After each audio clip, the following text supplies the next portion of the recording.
You have nothing but closed doors in front of you Yes. and a ton of product and no money. Yes. What is the turning point? Yes. Why did you not give up? Yeah. So 2 big things happened. The first was in the form of a crazy painful rejection. So I thought, Mel, so we got a call from a big potential investor Okay. and very famous for launching all these sort of unknown brands and making them big products we all buy in grocery stores. And, and I thought, and they gotten a hold of our product. And I thought like, oh, if they invest, then A, I'm not going to go bankrupt. B, like we can leverage their clout to get in these stores that keep telling me no. Yeah. Like I had this whole scenario planned out that was like this Pretty Woman moment, right? Where I was like, oh, he's going to save the day. And so we started taking meeting after meeting, it got down to the final meeting with this huge investment firm. And it was in person. My husband and I actually flew to the meeting. And the head guy was about 3 feet from me. Yeah. And his whole team was there, who was awesome. I just presented our whole future product pipeline.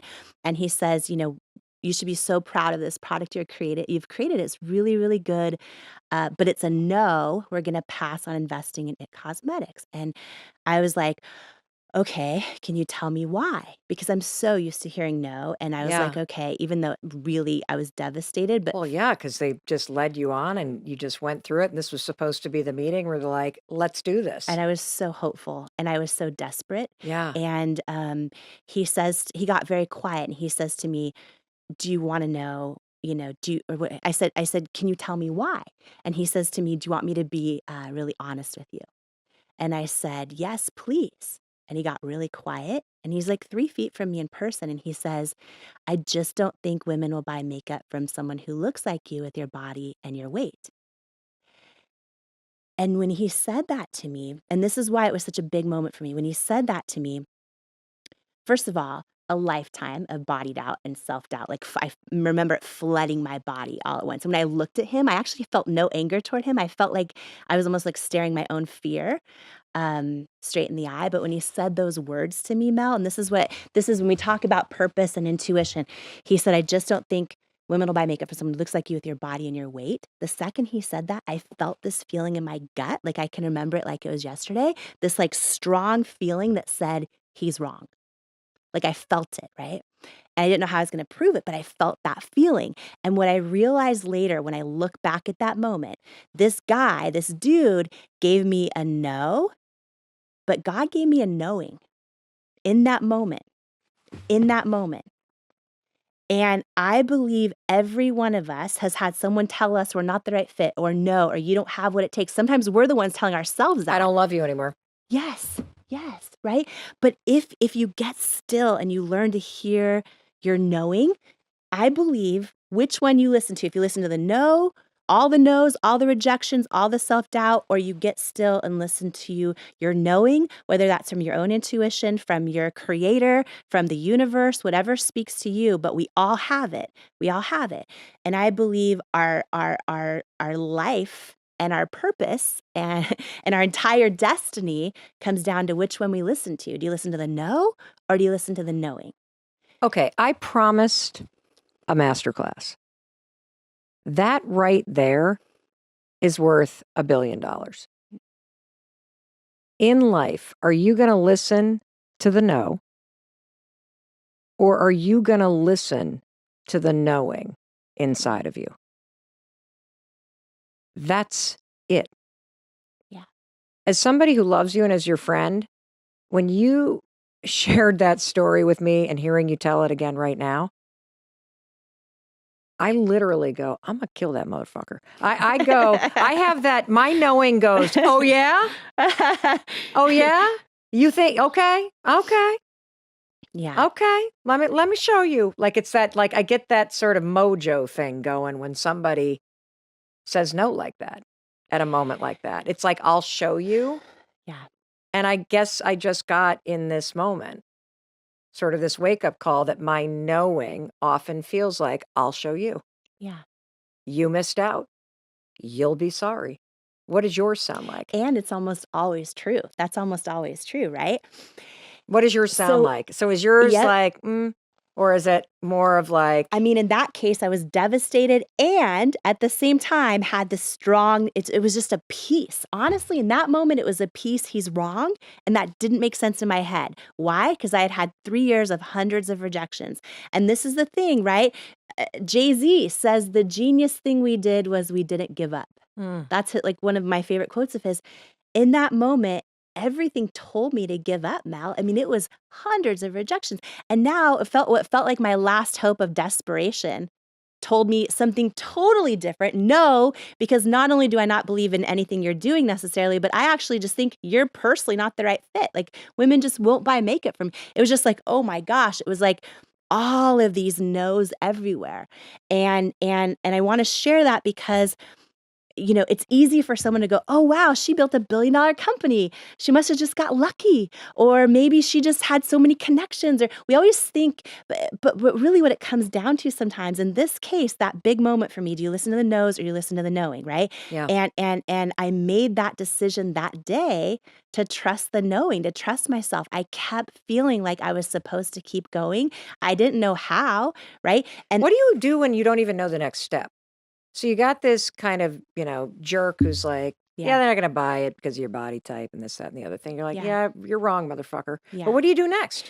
And so the next right step, the next thing that feels right when you can't even see how the heck it's How do gonna you work even out. determine what the next right step is? Yeah, you just get, for me, I just get still. I pray, Yep. you know that. Yeah. I pray, and but whether for you, listening, it's prayer or it's the universe or your intuition, when you get still, all you can do is try to listen, right? And try to live that answer, whatever it is, and take that next right step. And I just had this knowing I was supposed to keep going. And even when it didn't make sense. And I remember crying myself to sleep. I remember writing in my journal, know your why, then fly, girl, fly. And I read those words every day till I didn't need the reminder. I would Google stories of people that had gone through thousands of rejections who no one would know that they went through them because they're so successful today. Or, and I just kept trying to sort of build this toolbox of things I could lean on. And how did QVC come about? Because yeah. you built It Cosmetics and it became, because of you, the most successful beauty brand on all of QVC. You did over 1,000 appearances. Yeah. So how did you even get onto QVC? Because that in and of itself is no small feat. Yeah, well, their head guy of beauty, who's like a legend, had said no to me many times. No, you're not the right fit. And I happened to be at this big beauty expo. And was this before or after this guy was like, no, we're not investing? After. After? So she has now gotten 3 years of no's. Yeah. They're almost out of money. Her intuition is knowing that she's going to fly, girl, fly. So she is still showing up to a beauty expo where I want you to understand, in the business world, it's like going to a convention where everybody that you have ever fooled around with, who has then broken up with you, is attending. So everybody that has said no to her, she walks in and it's like, oh, here's this chick again, the it chick, right? Yep. The it cosmetics person that has been sending me the stuff and calling me, and we have told her no, do not make eye contact. So you are now at this thing. This describes it exactly. Yes. You fooled around with, who broke up with you, and they're like, "Oh, don't make eye contact." Yeah, oh it's God, that. this chick again with the skin, okay. Yep. So you're at this thing. You've been told no by the big person. It's been 3 years. So we're talking like 2011, 2012-ish. What do you do? So you get this 3-foot table, right? It's a huge convention. There's 6,000 women at this convention. Wow. They're walking up and down, and it's every beauty brand in the world. Are they buying it for their stores or? No. So what it is, it was this big Cosmetic Executive Women Awards show. Okay. And why you're there is you get a 3-foot table. You're demonstrating your product. You're hoping that someone who walks by either wants to carry your product in their stores, or all the press is there. Right. They cover your product. Or there's also, you can win some big award. So I'm there, and then all the brands you can imagine, right, are there. And there's 6,000 women walking. And when I got there, I saw QVC had this huge booth in the background, and you're not allowed to leave your table, right? And I couldn't afford to get kicked out. But I just kept having this feeling like, okay, I've called them a million times. They've told me no forever, but I've never like met anyone in person, right? So I kept trying to sneak away from my table. And every time I got over there, the buyers would be mobbed with people. I eventually got over there, made my way to one of the buyers, introduced myself, poured my heart out. I remember sweat just dripping through my clothes because I was freaking out, down to no money. Yeah. I'll cut a real long story short, but she gave me her card.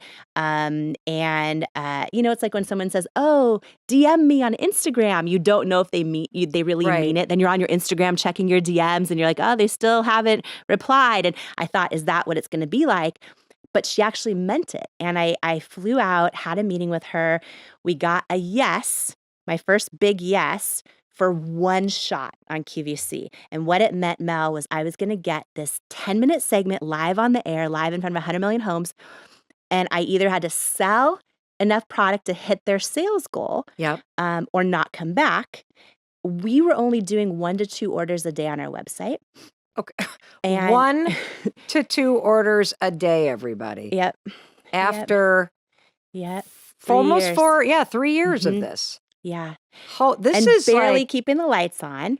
And so now you get your shot. Like there are those moments in life. Yes. You're at bat. Yep.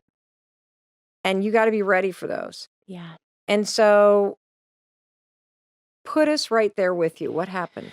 Yeah. What happened was I was about to learn one of the greatest life lessons I've ever learned to this day. And here's what I mean by that. So I found out I get one shot.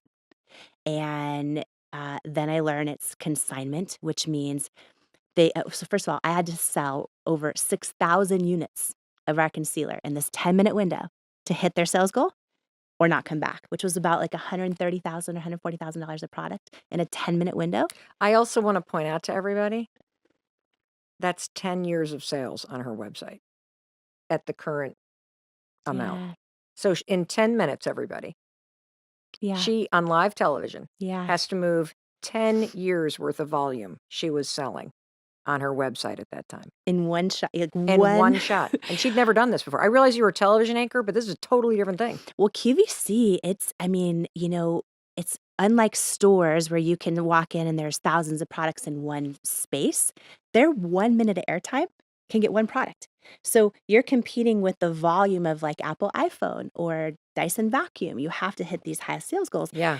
And what I quickly learned was the offer was consignment, which meant I wasn't guaranteed to be paid for it. I had to figure out how to get a loan to cover the cost of manufacturing 6,000 units of product, shipping it in, going through legal, going through QC, going through all of it.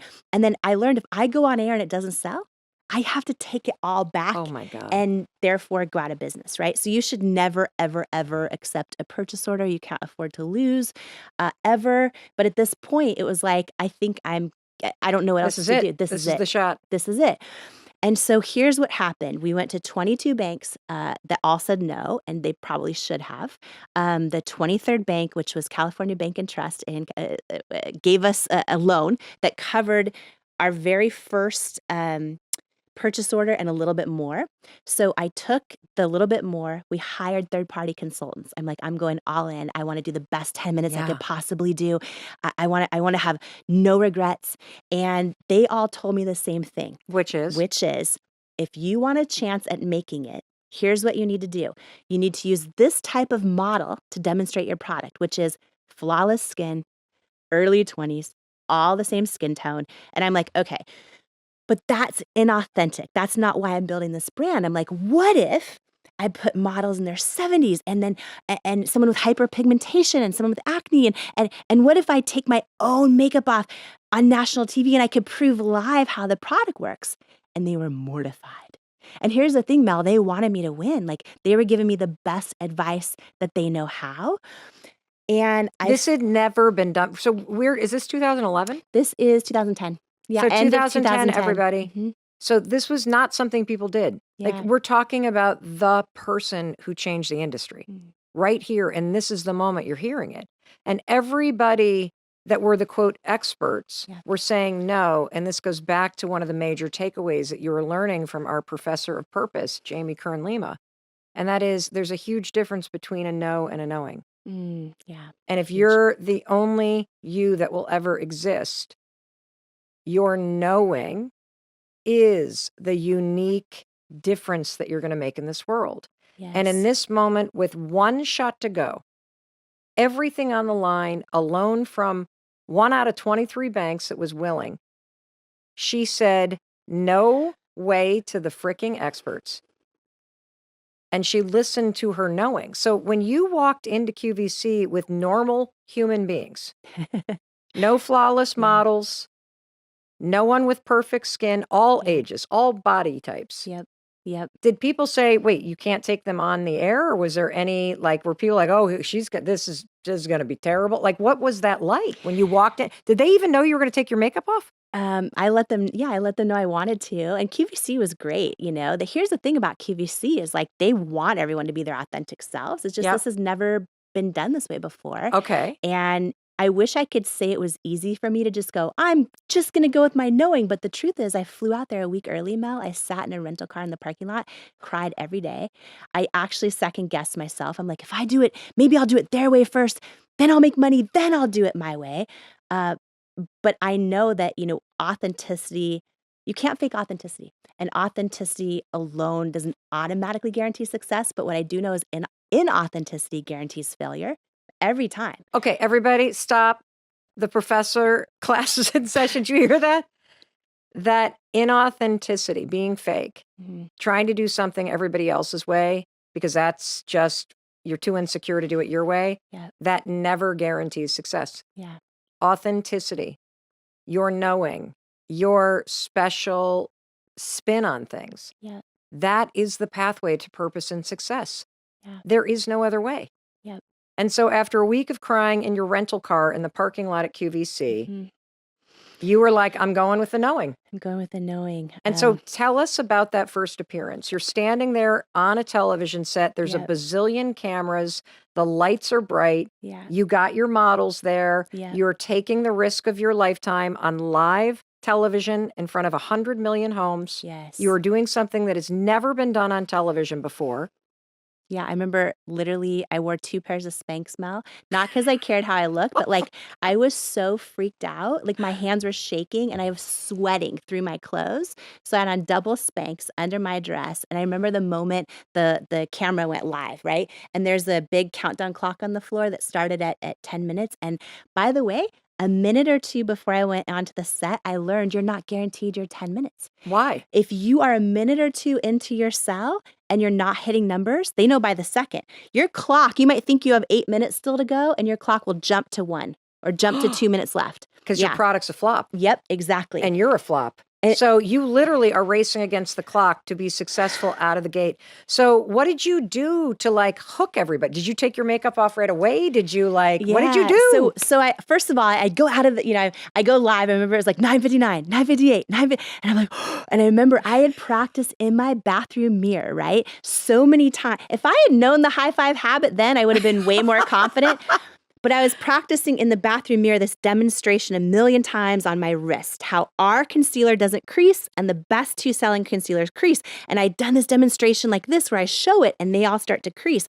So I'm holding my wrist up, trying to do this as we go live to show that, but my hand's like this now. And it was never like shaking when I was doing it 1,000,000 times. It wouldn't bend, everybody. Like she was so anxiety-ridden that she's sweating through her 2 pairs of Spanx, and her wrist will not bend, so she cannot demonstrate that her product won't crease. Yes, and the host grabbed my wrist and was like, "Thank you, sugar," and she took over. And then I remember my bright red bare-faced before shot coming up on national television. I remember walking over to our models, real women, all shapes, sizes, skin tones, skin challenges, calling them beautiful, meaning it. I remember. So when did you take your makeup off? When she grabbed your hand and said, "Thank you, sugar"? Yeah. Did that wake you up, sweet. or were you like, Mel, I was like out of my body. I was just praying. Did you like just then take your makeup off? Well, they did a whole bare face before shot of me for that show. I've taken it off live a million times since. That first show, it was like, bare face before shot, and then the after. And I remember walking over to them. I remember we were, 6 or 7 minutes in. I didn't know how we were doing, but I knew we weren't cut yet. And then it got down to like a minute left, and the host said, the deep shade's almost gone. The tan shade's almost sold out. And I was like, freaking out. And I remember literally right at the 10-minute mark, this giant sold out sign came up across the screen, and I start crying on national television. Oh, I love you. They cut from me and went to like Dyson vacuum or something. And I remember my husband came rushing through the double doors of the studio, and and he's like has his arms up, and I'm just sobbing, and I'm like, real women have spoken. And I'm just like crying. And I thought he was going to give me a hug or be all excited. And he just looked at me and he's like, we're not going bankrupt. And I was like, ah! And that one airing, which was September of 2010, became 5 more that year, then 101 the next year. And then I did 250 live shows a year myself, direct live on QVC year after year. So we built the biggest beauty brand in QVC's history. And the only reason that I share that is because it was years of no, and you're not the right fit. And what I love for anyone listening who needs to hear this is no one can tell you you're not the right fit. No one. And you can get all the no's in the world, but you have your knowing. And by the way, I believe this, Mel. I believe even when you trust your knowing and then it seems like it was wrong and things don't go your way over and over and over. Like I look back at those moments, right? I really wanted that investor to invest in us. Thank God he didn't. When I say everything's happening for us, what I mean is like, I was so desperate that if he would have invested in us then, I probably would have given him the majority of the company for probably almost no money. Right. By the time, many years, 6 years later, after that day, 6 years later, when L'Oreal bought this little company I started in my living room for $1.2 billion cash, it was still, I was the largest shareholder. Paulo and I were the largest shareholders. And I look back and it's like, oh gosh, thank God all the no's happened when they did, even when they sucked, even when it felt like it wasn't fair. And I can look at that in many scenarios. Sometimes we don't have some big positive outcome, but we learn a purpose through a no. Right. We learn a calling through a no. We learn a lesson. We build strength. We build resiliency. We appreciate the beautiful moments so much more when we've gone through the tough ones. So have you ever seen that investor since? I have not seen him. The day that Of course, I asked the petty question. I'm like, have you ever like seen him to like twist the little knife in there? Okay. So I heard from him one time ever again, and it was 6 years later, the day that L'Oreal announced the deal. So because they're a public company, they announced that they had acquired It Cosmetics, made me the first woman to hold a CEO title of a brand in their 107-year history. They did the big press release. So that's kind of surprising. 107 years, L'Oreal, a makeup company. It took them that long to have the first female CEO of a brand. I hope they have many more now. That is my prayer. Yeah. You were the trailblazer there too. It's been so many things. It's been a journey. And here's the thing, Mel. It was another woman inside L'Oreal. It was Carol Hamilton, who was head of luxury for North America. She'd been there, 30 plus years. And she championed for me to keep my CEO title, all the things. Like it was another woman saying, oh, and it's funny because I actually think she should have been the first woman. You know what I mean? And I think, again, there's an example, by the way, of I believe, I'm not going to speak for her, I believe she knows. This is my opinion. I think she probably knows she should be the first female CEO. But look how she used what she went through to then, boom, be of purpose and of service and help make sure that I kept my CEO title. Everything we go through. But so they announced it, right? So all of a sudden it was a homepage of Wall Street Journal, the press everywhere. And that was the first time and only time since that I heard from that potential investor. And what did he say? He said, congratulations on the L'Oreal deal. I was wrong. is what he said, and wished me the best of luck. And That's a big so deal to admit you're wrong. it is. And so when you speak about petty, so what I did say to him was thank you. But what I wanted to say, like, What did you want to say? So in that moment, here's what I thought about. I thought about, do you remember the movie Pretty Woman where like she goes in the store and they wouldn't help her? And then she goes back. Remember when she goes back? Yes. So I wanted to say to him, big mistake. Huge, huge. I could give you 1.2 billion reasons why it was a huge mistake. But I didn't. I wouldn't have wanted to be him in that situation. We probably would have been one of the most successful investments in his firm's history, And so, listen, it wasn't I always say rejection is God's protection. You're no stranger to rejection, and you've talked about it very openly. Even when you were moving from the Denny's waitress to starting your own cosmetic company, you got rejected so many times. And it's not like you applied to QVC and got that famous 10 minutes where you sold out the product in an instant. You had a lot of rejections to that point. And I'm still talking, Jamie, to leaders on a regular basis who get one, they write a manuscript, send it to a publisher. Publisher's like, nah, gonna pass. And they're crushed. They can't get past that one rejection. How did you learn to handle multiple rejections in your life and yet not quit? Yeah, it is so true what you're saying, Carrie. It's like, we get one no or 5 no's or 20 no's. And then we think like, oh, if God's closing all these doors, they must not be for me. Or, Right. Why do and by the way, I went through a lot of this in the years of building at cosmetics. Like, I would get no after no after no. And some of them were so painful. And I would sit there and I would pray. And I'd be like, every time I'd pray and get still, I would feel that kind of still small voice, that gut feeling, that knowing that says like, I'm supposed to be doing this. And I would literally ask God, why do I feel like I'm supposed to be doing this? And yet every door is closing around me. Every person that is an expert or visionary or touted visionary is telling me that this isn't going to work. And yet every time I get still, I feel like I'm supposed to be doing this. And one thing I would say for anyone who has dealt with a lot of setbacks or seasons of rejection or hard times, or, I think that knowing that we all get no's and we all have a knowing. And I just remember, I believe one of the critical things that we can all do is when we pray, when we get still, and when we wait to hear that feeling, that however it works for everyone, it might be different. For me, I just get a strong feeling, a knowing. And I made the decision to trust it through all the years when things weren't going well, through all the years I was getting no's from everyone else.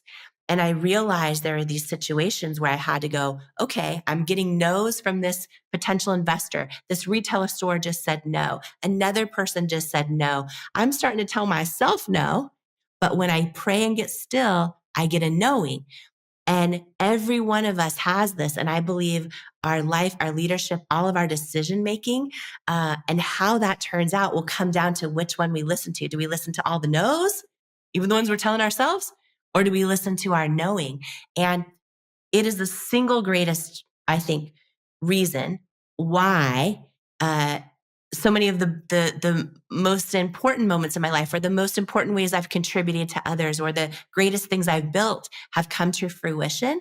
It's praying, getting still, and trusting that knowing over all the no's, even the ones I'm telling myself. And then in terms of rejection, there's an entire, so this is a true story I'll share. There's an entire chapter in Worthy called When You Change Your Relationship with Rejection, You Change Your Entire Life. And this was its own book. So this book about rejection was its own book, but I did not want to wait another 2 years to publish it after Worthy. I'm like, people need this now, because exactly what you said. So many of us, even really incredibly accomplished leaders and people in different fields get rejections and think like, oh, it's some indication of your potential success. And it is not. And And the other thing is that a lot of us let our rejections or past mistakes or failures take root at an identity level.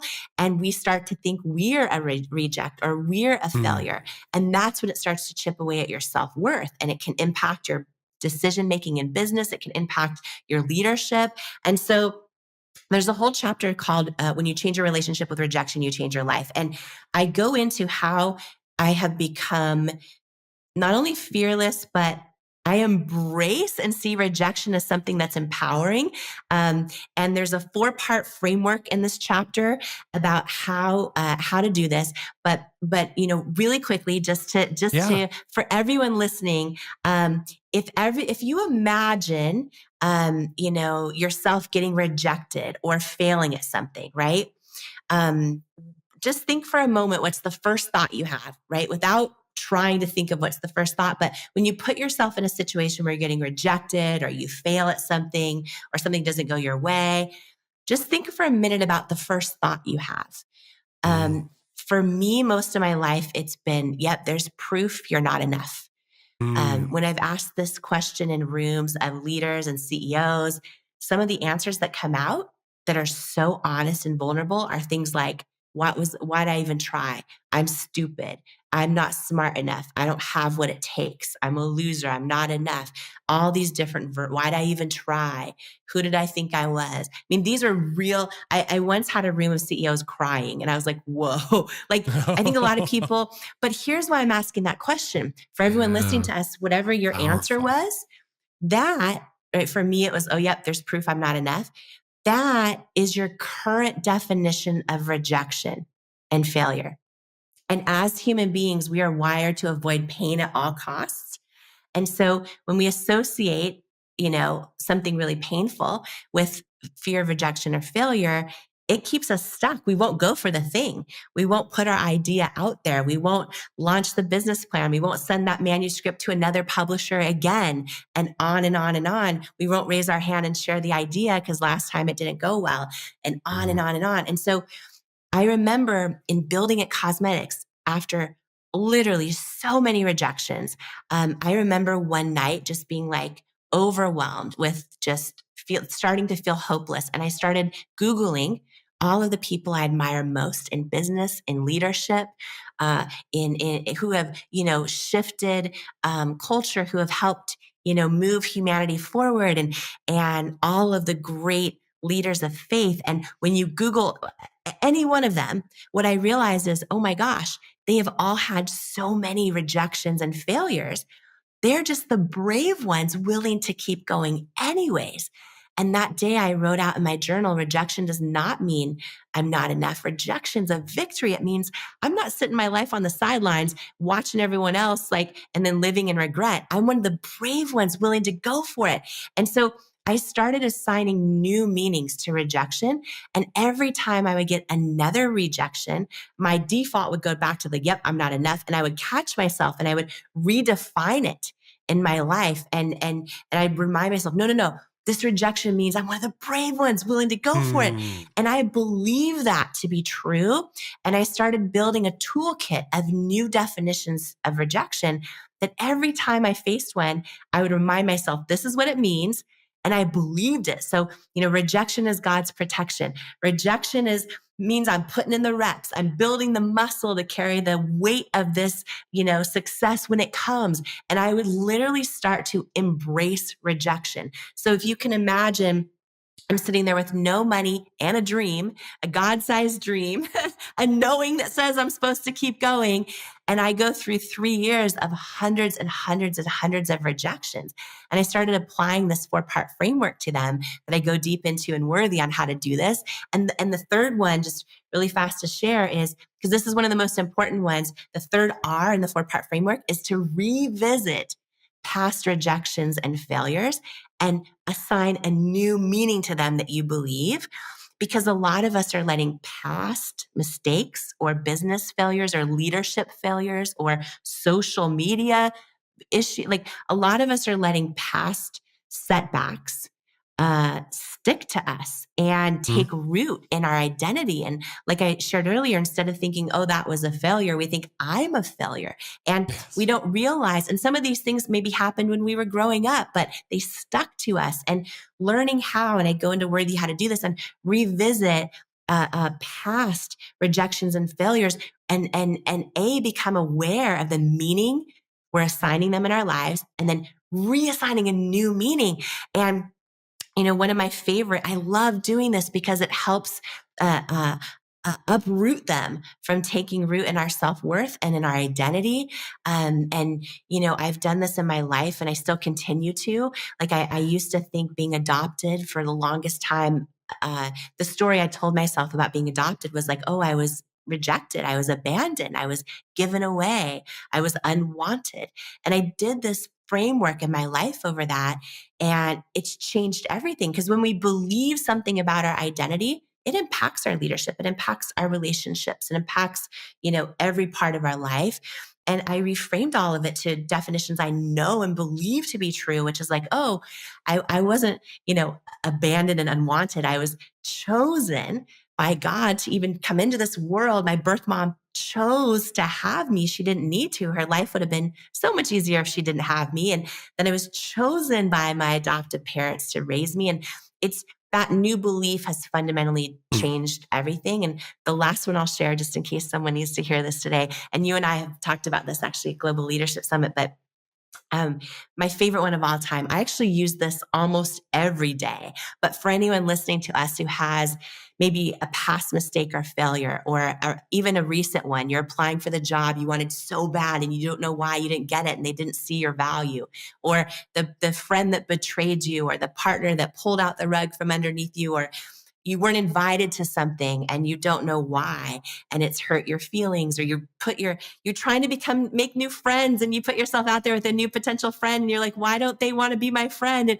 so I literally, instead of going to my default of, oh yeah, I'm not enough, I'll pull a tool out from the toolkit and redefine any of that in real time. And one of my favorite definitions is, I will literally imagine God saying this to me. I will imagine him saying, oh, you weren't rejected. I hid your value from them because they're not assigned to your destiny. And I will believe that, Carrie. I will believe it. And it frees me. It frees me to being just basically fearless of rejection and failure. Now, I've got a lot of other issues in my life I am always working on, but fear of rejection and failure is not one of them. And when we hear that famous saying, success leaves clues, I think, building this billion-dollar business, like learning to not fear rejection. So for the person you're talking to who sent their manuscript out once, and you let someone else's know about you impact your, your own self-doubt, learning how to reframe that, right? And keep going, because rejection's almost never personal. And it's almost never an indication that your idea or your dream isn't going to work. And so I think this 4-part framework on rejection, it's one of 20 tools in Worthy on how to build self-worth. And I hope it adds a lot of value to everyone who gets their hands on it, because everything in life is really in so many ways the meaning we assign to it. So yeah, I'm excited for people who read Worthy, and then the businesses that'll be launched, the ideas that'll be shared, the manuscript that'll be sent out the 350th time until it gets a publisher. Like, that is the victory. That is the victory. Absolutely. There's a whole chapter in Worthy, by the way, called When You Change Your Relationship with Rejection, You Change Your Entire Life. So many of us have let past labels, past rejections, past failures, something someone else said about us, something, and we've had it on repeat or stick to us like a label. And we've somehow believed that that's, gonna, by the way, when we let rejections and failures hurt us, they shake our confidence. But when we let them take root at an identity level to the point where we don't think, oh, I was rejected, or, oh, I failed. We think I'm a reject, I'm a failure. That is when it can chip away at our self-worth. And I go in a lot about how to do that, because whether it was voted biggest procrastinator, or a lot of other things that happened in my life, including mistakes I made, regrets I have, and how to not let the shame of those things stick to me forever, and how to really reframe them. And I go through like a whole process in the chapter about rejection and failure, because a lot of us, like, the fear of rejection and failure keeps us stuck. And I go into the 4 R's on just how do you reveal the meaning you're attaching to rejection and failure?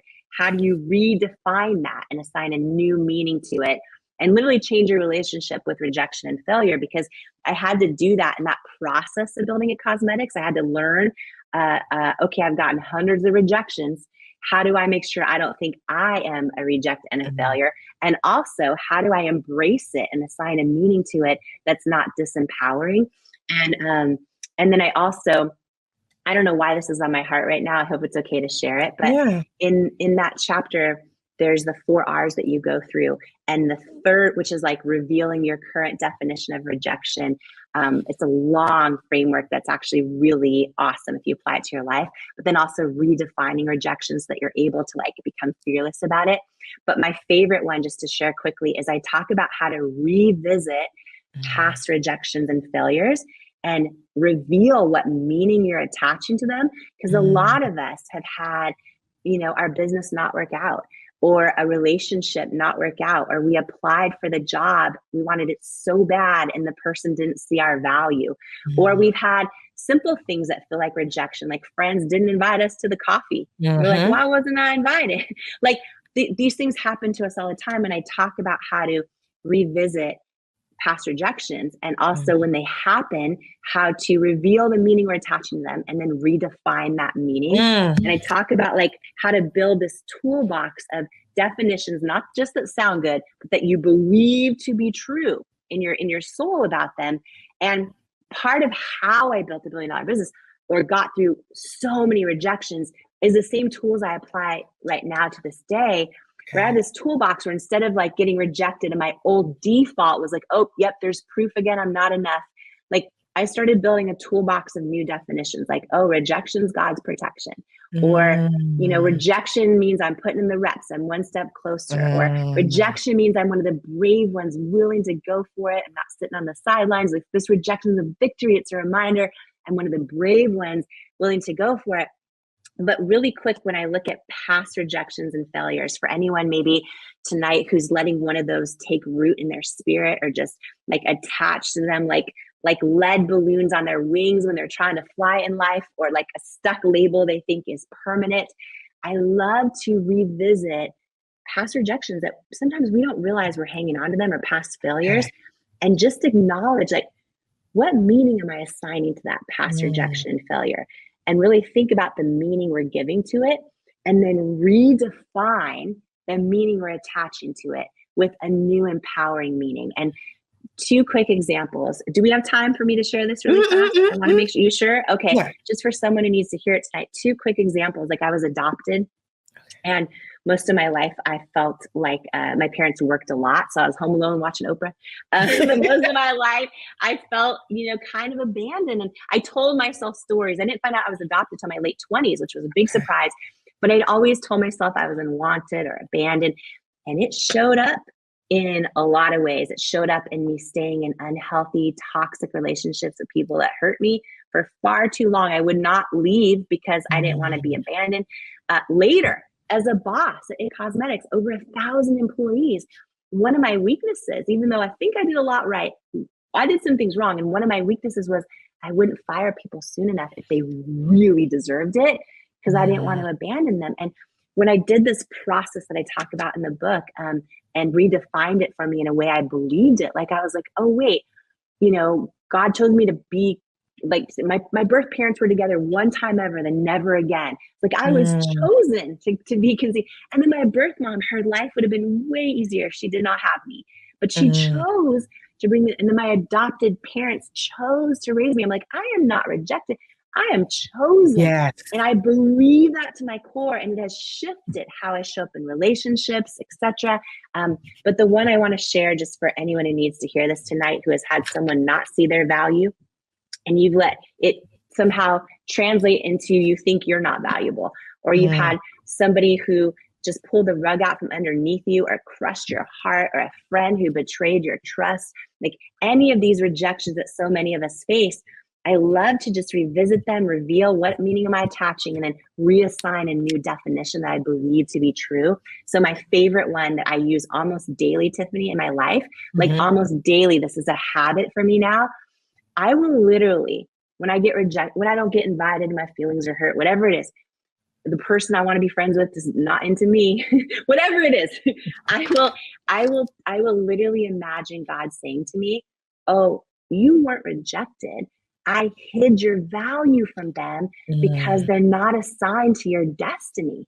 And I will believe that to my core. I believe God will hide our value from people who are not assigned to our destiny. And these definitions are what help me not let rejection and failure take root at an identity level that somehow I think I'm a rejecter, I'm a failure. And it helps me redefine them. And I still got a lot of issues, but fear of rejection and failure is not one of them. I am pretty fearless with it. You mentioned there's an exercise that the audience can do. Will you walk us through the exercise? Yes. Let's put Michael on the spot. Okay, let's do it. So in that spot, you guys, so I applied this exercise, and then I'll take everyone through it. When I walked in the building, we got the 10 minutes. We had the one shot.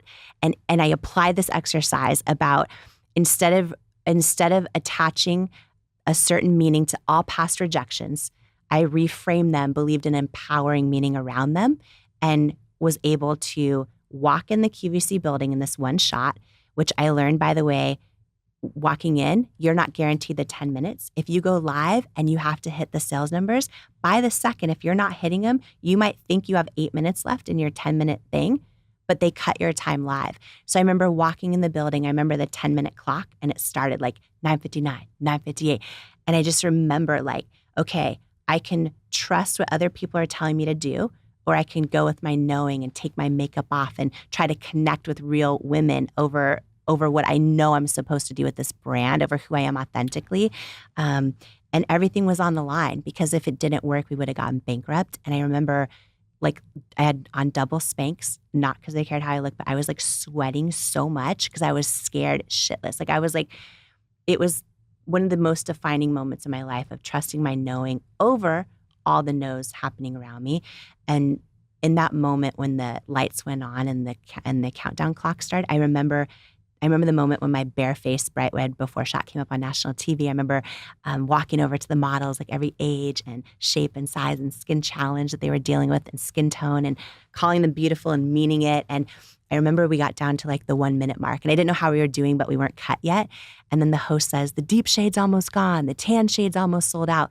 It was the 10-minute mark, because I had risked it all and went against everyone's advice and like tried to stay true to the authenticity of the brand. And most people would never take their makeup off on live TV. And so that's authentic. It's real. And it's also, especially then. And it's showing you like you also can see the transformation in real life as opposed to these airbrush images. Yeah. And it was just at that time, it hadn't been done. And I just remember like at the exact 10-minute mark, I didn't know how we were doing. I knew they hadn't cut me yet. And the 10-minute mark hit, and the giant sold out sign came up across the screen. And I started crying on national television. And I remember they cut from me and like went to Dyson Vacuum or something. And my husband comes rushing through the double doors. I thought he was going to hug me because I'm like, ah. And he's like, we're not going bankrupt. And I'm like, real women have spoken. And I was like sobbing. And that one airing turned into 5 that year, 101 the next year. And eventually we did I did over 1,000 live shows on QVC, and we built. Holy shit. Yeah, we built the biggest beauty brand in their history. And it still is to this day. And I only share that because it was years of them saying, not only no, but you're not the right fit. And don't do that. Yeah, and exactly. So, and all the third-party consultants that were like, this isn't going to work. And so, yeah, it was another huge lesson of trusting your own knowing over everyone else's knows. But had I not learned how to apply this framework, that it could have never happened. And so in Worthy, there's a whole chapter called When You Change Your Relationship with Rejection, You Change Your Life. And so here's the thing. As human beings, all of us, right, we're wired to avoid pain at all costs. Like for most of us, we're wired to avoid pain at all costs, which is why a lot of us will not go to the gym to avoid the pain of working out, even though we know we want the outcome or whatever it might be. And so for a lot of us, we have a meaning. And you know how everything is the meaning we assign to things. And for a lot of us, we have a negative meaning we assign to rejection or failure, which makes sense that they both suck. But we assign a lot of pain to both of them. And so it keeps us stuck. It keeps us from going after things. A lot of us have let them take root in our self-worth, and we think we're a rejecter, we're a failure because of past mistakes.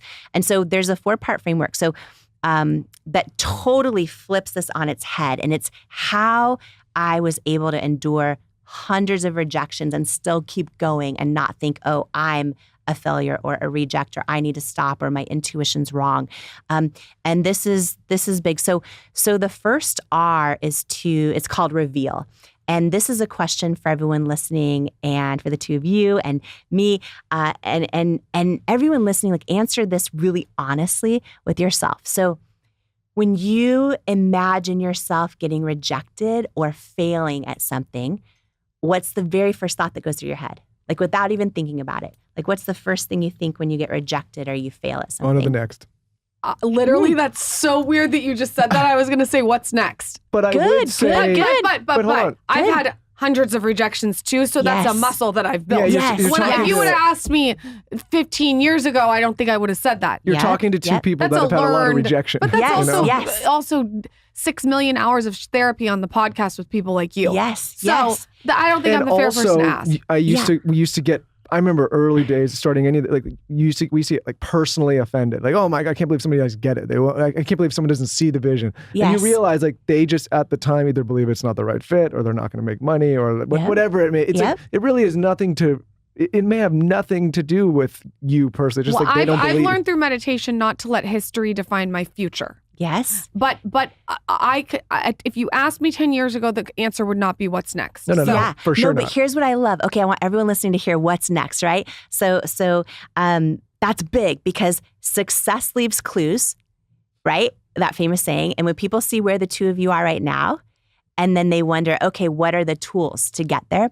The fact that you both said what's next, so that is your current definition of rejection or failure, okay? Without us knowing it. Everyone listening, when I said what's the first thought you think of when you get rejected or fail at something? For me, most of my life, it's, oh yeah, there's proof I'm not enough. I was at a CEO summit recently, literally 1,000 people in the room, and I asked this question. The answers that came out of people's mouths, oh my gosh. So when I said, what's the first thought, and maybe people listening can relate to this, what's the first thought you have when you get rejected or failed? Like, be really honest. Like, don't think about it and come up with an answer. Like, be really honest, like your first instinct. People are shouting out things like, I suck, I'm a loser, I'm stupid, I shouldn't have ever tried. What was I thinking? It was like, and people were crying. And this was a business conference. And I think people had never actually even realized the first thing that they think. And for me, most of my life is like, yep, proof again, I'm not enough, right? I don't say that out loud. I don't admit, I would never even be aware of that. But that was my first thought. For the two of you now, which is huge, and this is such a great example. I love that you shared that. It's what's next, right? So okay, everyone who just went through that, just take note of that first thought you had. And for some of us, there's a few of them. For some of us, we think, oh, I'm not enough. I suck. I'm a loser. I'm stupid. I shouldn't have even tried. The list goes on and on. For Ed, I'm not enough, still to this day. So you take note of that, and that's your current definition of rejection and failure. And why this is important is because for so many of us, if our current definition is painful, we will not go for the things. We will stay stuck. We won't go after it because we'll associate so much pain with the potential of rejection or failure. And so the first step that I go through in here is, okay, what's your current definition? Then the next step is to redefine it. And so this is why I'm excited about what you guys shared, because you've gone through this, and success leaves clues, right? And so two things. When I shared like that season of hundreds and hundreds of rejections, there was one super painful rejection where I was crying my eyes out under my covers. And I just decided to Google everyone I admired most in business who had like changed the world, or thought leaders who had helped heal humanity through love. And I just was Googling all of them one day and reading their stories. And I was like, they've all gone through countless rejections and failures. They're just the brave ones willing to keep going anyway. And we still get a ton of no's. Yeah, like me still, too. Like all the time. Me too. Like even for this show, for example. Yeah. Like we will ask all sorts of, I think people like will see guests like yourself come on and they don't realize for every one yes from someone like yourself, there's like 10 no's. We're like, it's not the right time, not the right fit. You know, but again, it's like on to the next. Like, okay, well, who's going to say yes? And so we're going to be talking about how do you believe in yourself to transform your life, and why self-worth specifically is so important to your personal goals, your business goals, your entire life. Maybe we could start, Jamie, with defining the difference between self-confidence and self-worth. Woo! That one question, that is like the power question. I'm so excited you asked that, because for anybody listening to us, watching us right now, this one thing will literally change like your entire life. And, our self-worth is our ceiling. Like our self-worth is our ceiling in every area of our life, our business, our relationships, our goals and dreams. A lot of people think, oh, I just need to get more skill set or more experience or more, confidence, which is different. And all those things are important. But underneath it all, if you don't believe you are worthy of the thing, it will not come. And so, in life, like we don't become what we want, we become what we believe we're worthy of. And so self-worth is literally the one thing that's like the foundation of all of it, that when you learn to build it can impact your business, your goals, your dreams, what you believe is possible for yourself. So I'm so excited. So, okay. And to your question, self-confidence, while it is so important and so valuable, is actually completely different from self-worth. And most of us, I'll just speak for myself, most of my life, I did not realize that I was pursuing all of these things that built self-confidence, but arriving at them, not understanding why I still didn't feel like I was enough, or I still felt like something was missing.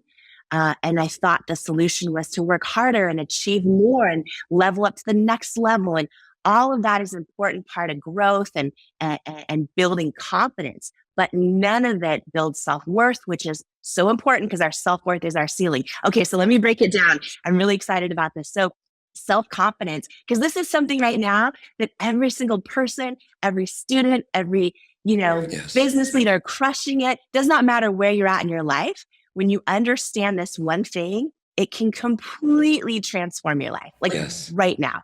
It's a big thing. So, okay, just to kind of get granular for a minute. So self-confidence, while it's internal, it is so much based on the external. So your self-confidence is how you assess your own skills and abilities, your willingness to try and to go for it, how much of the world's definition of success you feel you have, and how you feel you stack up and compare and measure to others. If you're winning or losing at any moment in time, the studies show the boxer who wins the fight is automatically 30% more confident. Our confidence is fragile. It fluctuates. It rises and falls. Our self-worth, on the other hand, is the deep internal knowing and belief that you are worthy of love and belonging exactly as you are. Not as your past or past mistakes or failures, not as your successes and what's happening all around on the outside, but separate from all of that, just exactly as you are, you're fully enough, worthy of love and belonging. And two big things on this. A lot of people worry, let me back up. Self-confidence, okay? Every ad that we see growing up and on television and all the things that well-intended family members often say where they're like, how's your job? How's your kids? We learn to believe once I have great answers to those things, then I should feel enough and like I've made it. We learn through ads that like, oh my gosh, if I get that dream car one day, or the 6-pack abs, or that certain level in my bank account, or the certain job title, then I'm going to finally feel fulfillment and enough. And just to ask everyone who is, listening with us right now and watching us right now, imagine, like, so many of us are achievers, and especially part of your community, we want to be limitless and all the things, which is so important on our journey to fulfillment. And another piece of that is the self-worth. And so for a lot of us, right, if you think about if you've ever had a big goal or a dream or a hope and you thought, one day when I finally get that thing, like then I'm going to feel fulfilled and happy. And for some of us, it may be a certain level in our business, or it might be finally finding a life partner or getting married and having kids, or, a fitness goal. It could be anything. And then a lot of us, we dream like, oh my gosh, one day when I get that job title or that, whatever it might be. And we work really, really hard, often for years. And then when you finally get that thing that we thought would make us happy and fulfilled, a lot of us arrive at that thing and we're happy for a while. But then before we realize it, we're like, okay, but why am I back to feeling like something's missing, or like this isn't enough, or like I'm not enough? And our answer to that is usually, I just got to work harder. I got to achieve more, get the next thing. And it becomes this never ending cycle where we achieve a lot and we grow a lot and we build a lot of confidence along the way, which is really important. But if we don't have underlying self-worth, we always arrive at those things feeling empty, feeling like something's missing, and just continuing to hustle harder and harder and harder. And it just goes on forever, because all of those achievements will build self-confidence, but none build self-worth. And when it comes to self-worth, a lot of people think, well, wait a minute, especially ambitious people. They're like, if I believe I'm enough just as I am, am I going to lose my ambition? Am I going to lose my edge? And it's like, oh no, when you fully believe you're enough as you are, like I have found, you get more ambitious, because you're now, like, oh, if I go for this thing and fail and fall flat on my face, like it might shake my confidence for a minute, but it cannot touch my self-worth, like who I am. You become more fearless. And so knowing the difference between the two is huge. And there's a lot of great resources out there on self-confidence and on building it, which is, again, so valuable and important, but it is so different from self-worth. And Jim, maybe a lot of people like listening with us can relate to this, but I believed for the longest time that if I achieved enough, I would finally feel enough and I'd finally feel fulfilled. And after spending decades of my life achieving a whole bunch of stuff and arriving at it, still going, why does it feel like something's missing? Like this is never enough. And learning like, oh, there's a massive difference between self-worth and self-confidence. And self-worth challenges in our lives show up in 3 ways. So I can dive into that if you want me to. For anyone listening, wondering like, well, wait a minute. Okay, this is a new concept. And now do I have issues with self-worth? It really can show up 3 ways in our life. Yeah. Before we get into the 3 ways, there's a quote in here, and this is kind of what you just said was a mic drop. It's something to the tune of, in life, you don't soar to the level of your hopes and your dreams. You stay stuck at the level of your self-worth. Whether it's in your relationships, your careers, your ambitions, you don't rise to what you believe is possible. You fall to what you believe you're worthy of. One of the big things you've done, Bella, my daughter, wants to get into, I think, to my financial company. And I said this to her before I read your work, and that's why I was running in. I want to talk about this topic because when you already don't feel worthy and then you get rejected, wow, right? And you've dealt with so much rejection in your life. You've always had some body image issues in your life. And when Bella decided she wanted to do fun, she got her license and she said, Daddy, I'm going to be great. I'm in sales. I can motivate. And I said, my biggest concern, Bella, is how will you deal with all of the rejection you're going to get? It's the killer in sales, not just life. In sales, if you can't deal with rejection, you're toast. In life, we frame rejection wrong. And you say in the book, I'm going to let you word it your way, but if you can change your relationship with direction, you have these great sayings that people will remember. I'm going to let you say them. But talk about that. You already don't feel worthy, most of us, right? Then rejection comes in. Yeah. To me, that's like the shovel on the face of burying someone's dreams is rejection. Unless what? So yeah, rejection. So I'm like so emotional. Yeah, me too. So emotional. Me too. Rejection. Oh my gosh. Yeah. In the book, in Worthy, I go into like 20 tactical tools you can apply to your life right now to build self-worth. And chapter 2, that was almost, it's so tactical. It was its own book. Yeah. It was its own book. And I didn't want to wait 2 more years for it to come out. So it's literally now a chapter in Worthy called, when you change your relationship with rejection, you change your entire life. And I go deep in a framework in it called the 4 R's. And this is life-changing because, as you know, everything in life is just the meaning we attach to it, right? It's the story we tell ourselves about. It's the meaning we attach to it. It is possible, and I know because I've done it. As you mentioned, like I went years. A lot of people see the success of It Cosmetics, but the first 3 years, hundreds and hundreds and hundreds of rejections. Everyone telling me that this wasn't going to make it, saying no, they didn't want me in their stores. Like we almost went bankrupt a number of times. We didn't pay ourselves for over 3 years. I mean, and most of us give up after 1 rejection or 20 rejections, right? I've done a lot of things wrong in building that business, but one of the things I did right was I learned how to change my relationship with rejection and become fearless over it. So really quick, do you want me to take everyone through this framework? Okay, because you could do this with Ed and I right now live. So let me just start with this question, and I want you to answer it honestly, okay?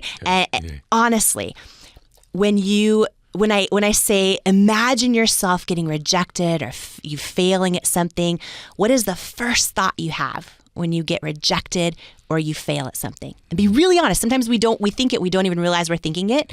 What's that first thought you have when you get rejected or you fail? For me, most of my life, it's like, yep, there's proof I'm not enough. Yeah. Proof again, I'm not enough. What has it been for you, Ed? I'd want to hide. I want to hide. Yep. I'd want to hide. I want to hide. I want to hide. When I ask, I've asked small groups this question, and oh my gosh, the things people say just at home to know you're not alone. A lot of people are like, oh, yep, I'm stupid. Yeah. I shouldn't have even tried. What was I even thinking? I'm a loser. I don't have what it takes. I'm unqualified, right? Yeah. Whatever your first thought you just had is, that is the first R called reveal, and it is your current definition of rejection. So whatever that first thought you had is, I want to hide, I'm stupid, I'm a loser, I'm not enough. That is your current definition of rejection. That is the meaning you assign to rejection. And now here's the thing, as human beings, we are wired to avoid pain at all costs, right? Like it's why for some of us, we won't even go to the gym because we know there's pleasure in the outcome and the health and the wellness, but I don't want the pain of working out. Like we will avoid pain at all costs in different areas of our life. So if your definition right now at home that you just thought to yourself is painful, and for most of us it is, I'm not enough, I'm a loser, I'm stupid, I shouldn't have tried, I want to hide. If it is painful, you will stay stuck, you won't go for it, like you'll talk yourself out of it because you want to avoid pain. So the second R is to redefine and reframe that definition. But here's the key. Because then, you talk about, I think, scratching a CD. Like every time your old definition that you just thought of comes to your mind, you intercept it and you replace it with this new true definition. But it has to be true. This is the second R, which is redefine. It has to be true. So a couple examples. Rejection is God's protection. Love this. Right? Rejection is God's protection. Now, I believe that is true. You have to believe your new definition is true. I believe that at my core, it's true. And then over time, I can look back and go, yep, that was true. Rejection was God's protection. Give me the one example, if you don't mind, that I know about when you were really, really trying to sign, to get equity to sign with this dude. And he basically tells you no. And the reason no is blah, blah, blah. And like that was a really traumatic moment in your life, but it was actually God protecting you at the same time. So do you mind just showing them that? And then we'll go to the other 2 R's. But go ahead. This is because they'll remember this the rest of their life. And by the way, the dude not wanting to date me, exclusively in the health club, that's rejection, a form of rejection. Yes, sure is. Which, thank God, I could have just doubted myself out of my whole future. Just gone with him one-on-one off into the sunset. What a great point. Right? Rejection's God's protection. The dude that breaks your heart, like all of it, right? The friend that betrays your trust, that doesn't invite you to the party and you don't know why. Rejection is God's protection. So the story you're sharing, oh my gosh, we'd had years and years of rejections, and I finally got this big meeting with a potential investor, huge private equity company. We went to several meetings, got got into the diligence phase where we hired lawyers. Like I thought this deal was going to happen. And Ed, I thought like, oh my gosh, if he invests in us, then we're not going to go bankrupt. Like he's going to be my knight in shining armor. And I was putting him on this pedestal, right? And I was like, oh, and it got down to the final meeting. Paulo, who you know, my husband, Paulo was there. We flew up for this. We were in person.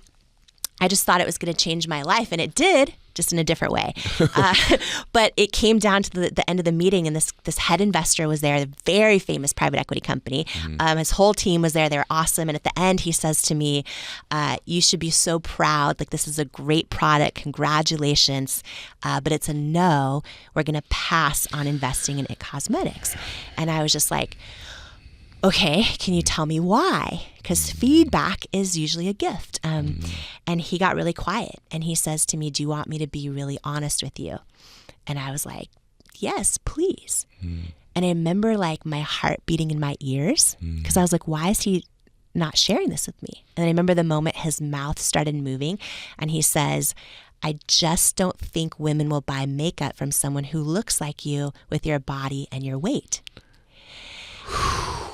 And two things, like in that moment, I never actually got angry at him, but I remember this lifetime of body doubt and self-doubt. Like, so it felt like I was staring my own fear straight in the eye. But when he said that, I remember this feeling like in my gut, and I can feel it like it was yesterday, that said, he's wrong. Like I felt it in my gut, right? And two things. When I look back at that moment, like that feeling, that intuition, that knowing was so strong that said he's wrong, even though I couldn't prove it. Like I was not selling much. We were barely in business. I had been getting rejections for years. But when he said those words to me, like, I just don't think women will buy makeup from someone who looks like you with your body and your weight. And that feeling, like what I know, and I can look back at that moment, is that like this dude gave me a no, but God gave me a knowing, like that knowing, right? And so two things happen. I didn't hear from him again for 6 years. Now I went out in my car and cried that day, but I didn't hear from him for 6 more years. And when those thoughts replayed in my mind, you know, when someone says something hurtful to us, we can let it take root in our identity. We can let it think that we're not enough and we need to change who we are. And so I would imagine myself turning down the volume on that no and turning up the volume on my knowing, right? And trusting what I felt like God's word. Like I hear God when I pray through my intuition, through that gut feeling. The other thing I did was I redefined that rejection. Every time I was tempted to think, oh, I'm rejected, I'm not enough, like all the things, like my old story, I'd intercept it, be like, nope, rejection's God's protection. I don't know how, I don't see it yet, but I'm going to believe, because I know in my soul, I believe this to be true. Rejection's God's protection.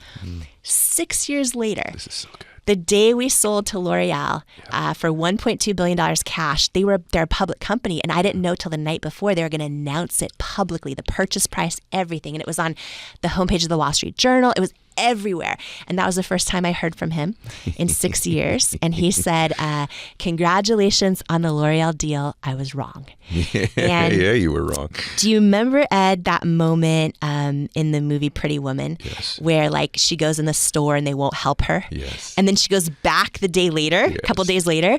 So what I wanted to say to him in that moment was like, big mistake. Huge. I could give you 1.2 billion reasons why. It was a huge mistake. But I didn't. I kept it classy. And I remembered two things. Because here's the deal. Had he invested and believed in me, I was so desperate at the time, we would have given him the majority of the company for like no money.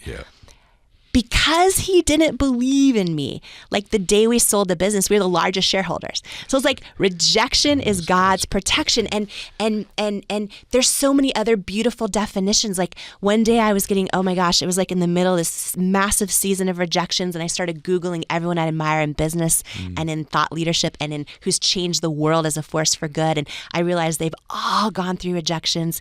They're just the brave ones willing to keep going anyways. So good. So that was another definition that I put in my toolbox. Is like, okay, you know, sometimes I was like, okay, I just got rejected, but you know what? This is a victory. It means I'm one of the brave ones willing to keep. I'm not sitting on the sidelines. I'm not, you know, in the stands watching everyone else on the field. Like I am one of the ones in the field, not living my life in regret. And so this rejection is a freaking victory because it means I'm one of the brave ones willing to keep going for it, right?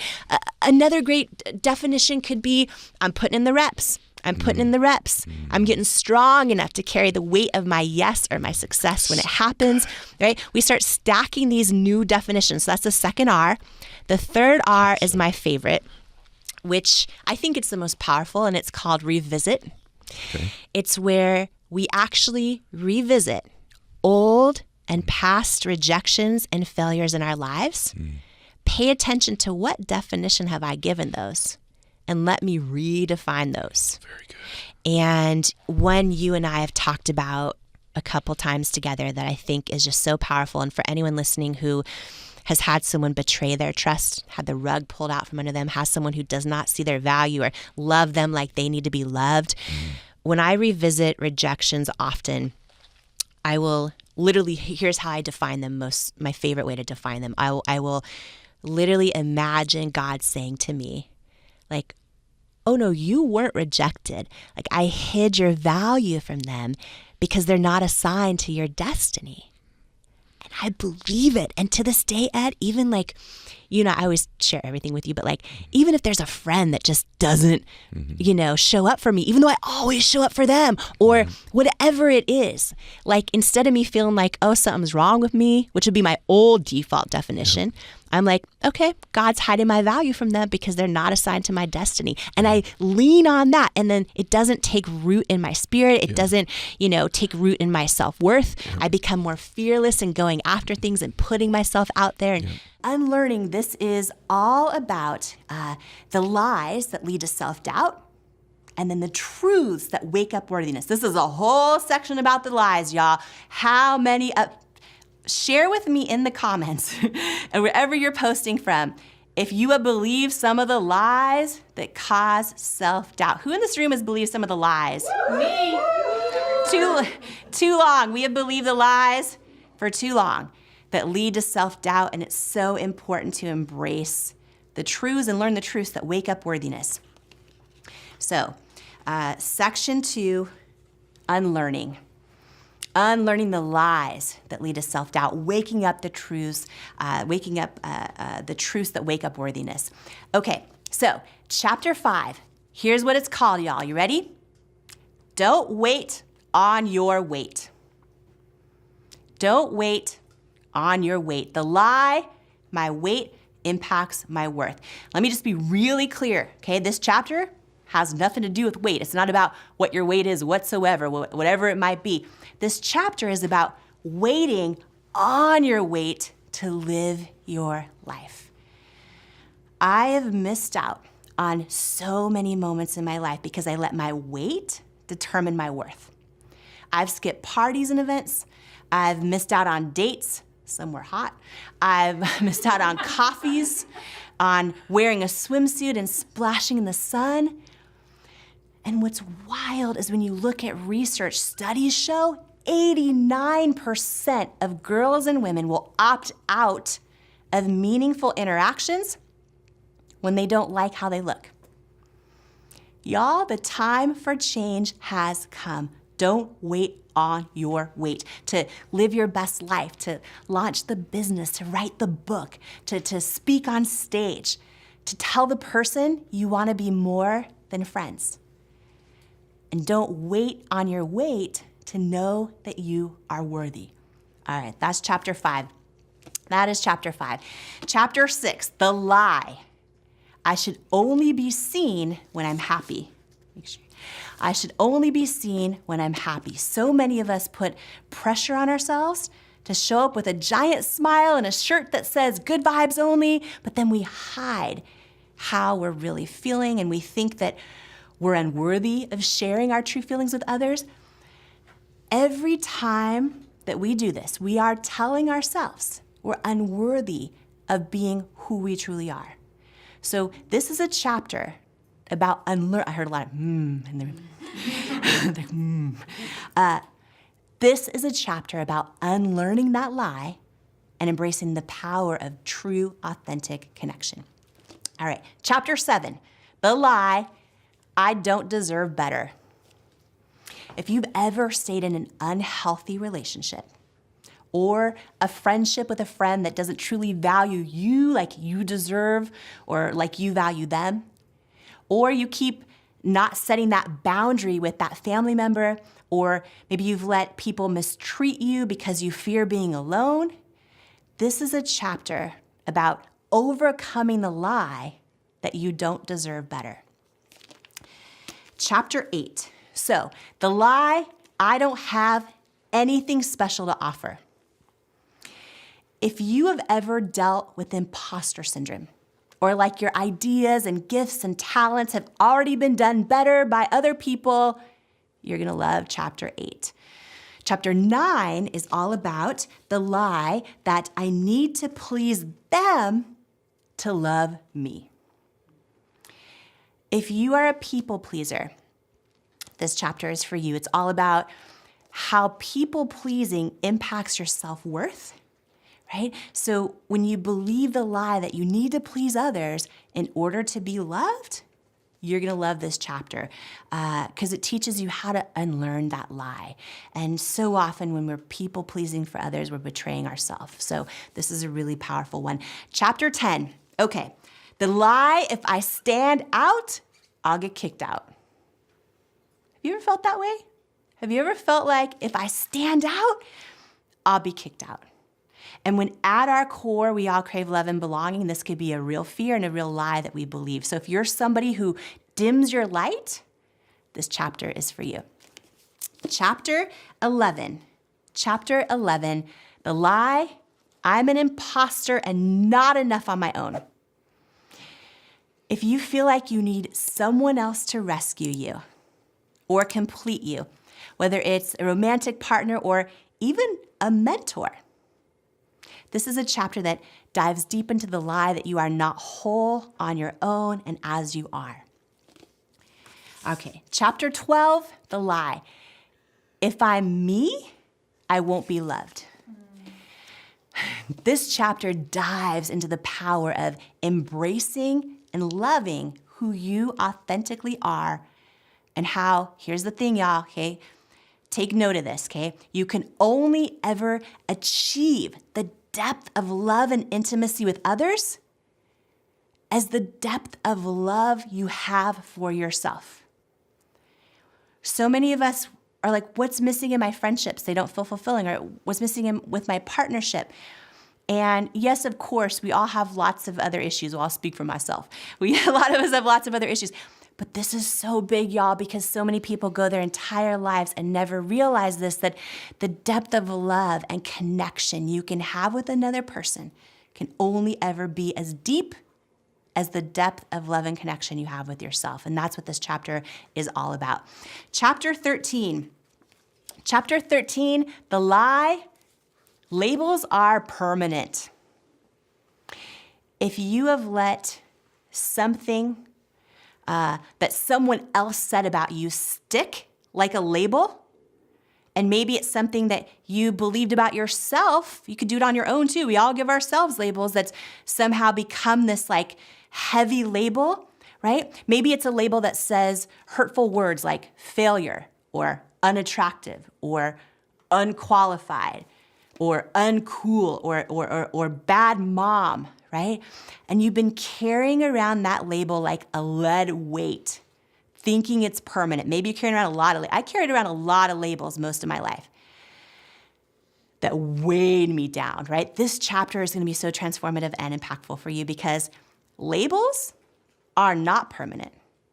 They've all got this light removable adhesive, just like Post-it notes do, right? And when you remove these labels, when you unlearn the lie of these labels and you replace them and you learn how to undo them, rip them off, right? It can literally transform your self-worth. It's a tool that's been life-changing for me, and I'm so excited to go through this with you and experience this journey with you. So, okay, part three of Worthy, transforming. Part 3 of Worthy is transforming. This is all about the journey of you, about building unshakable self-worth and unconditional self-love.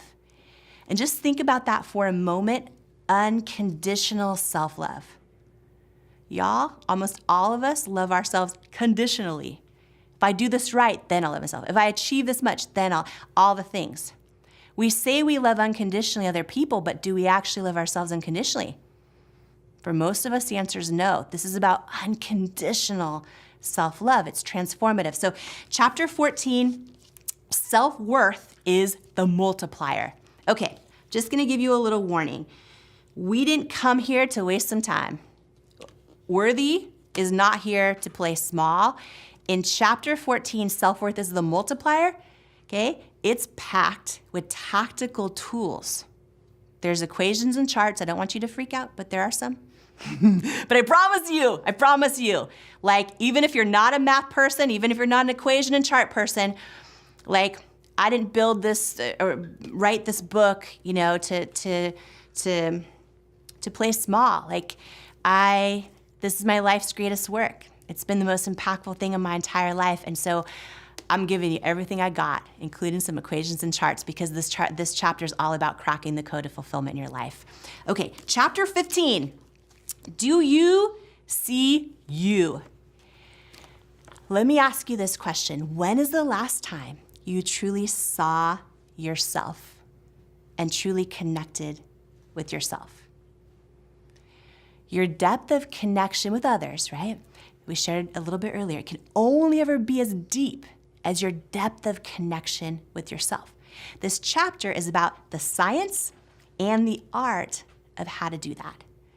So it's gonna be a thing. Okay, chapter 16. Know your why, then fly, girl, fly. This chapter is about the power of identifying your why for your worthiness journey and why it matters so much. Chapter 17 is circle or cage. It is called circle or cage. And here's the thing. I want you to think about your family and your friends in your life right now, okay? Your close family. This is going to be a real personal question, but let's go there. Your close family and your close friends in your life right now, do they feel like a circle or do they feel more like a cage? This chapter is deep and it's powerful, and we're going to go into building a strong inner circle and a strong outer circle, how to do that, and then what to do if you know someone in your life who doesn't deserve to be in either. But how to navigate that, right? If it's a friend or family member who you love them. You're not going to like peace out or anything like that. You love them, but you can feel more like you're in a cage than in a circle when you're around them, right?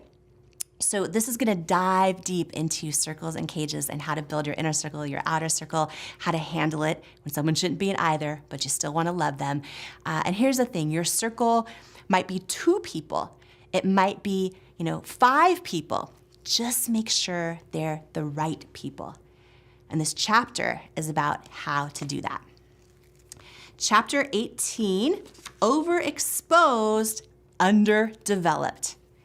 Overexposed and underdeveloped. This is a chapter about the real, raw, candid truth about how to not just gain, but also sustain all of the successes in your life, in all aspects of your life, and also how to not only gain, but sustain strong self-worth. Okay, chapter 19, transformations. If you're in a season of transition in your life right now, or maybe you're about to embark on one, whether it's a transition of a new chapter, or maybe a dream in your career, maybe it's you're in a transition of wanting to attract and build friendships or relationships in your life, or maybe it's just an evolution of who you are. Chapter 19 on transformations is going to fill your soul. Okay, the final part of the book. So excited, y'all. The final part of the book is called Knowing. Knowing. You are worthy. It's in you. It is you. Chapter 20 is called Your Ticket to the Moon. This is all about how to build your intuition and build the habit of taking that next right step in life, even if you don't have all the answers, even if you don't feel ready, even if things aren't perfect. This is about getting unstuck, building intuition, and taking action in your life. Chapter 21, Who Are You Really Doubting? That's the name of the chapter.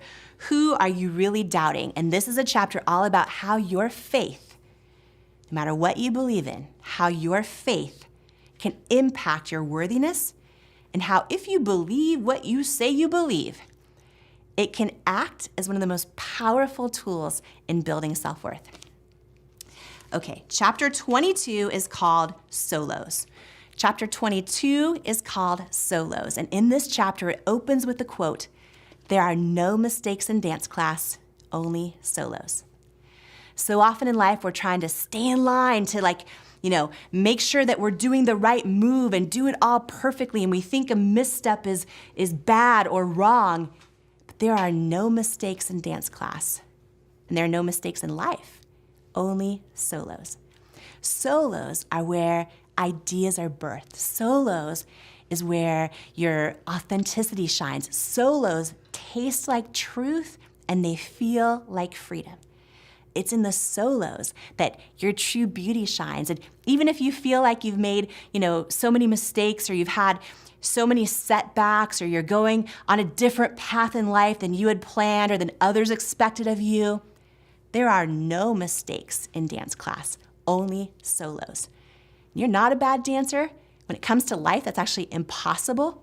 Maybe you're just born to do solos. Ladies and gentlemen, rock this house and welcome to the stage, Jamie Kern Lima! Jamie Kern Lima! Every single one of us has had someone tell us we're not enough. Every single one of us has had someone say words to us that hurt.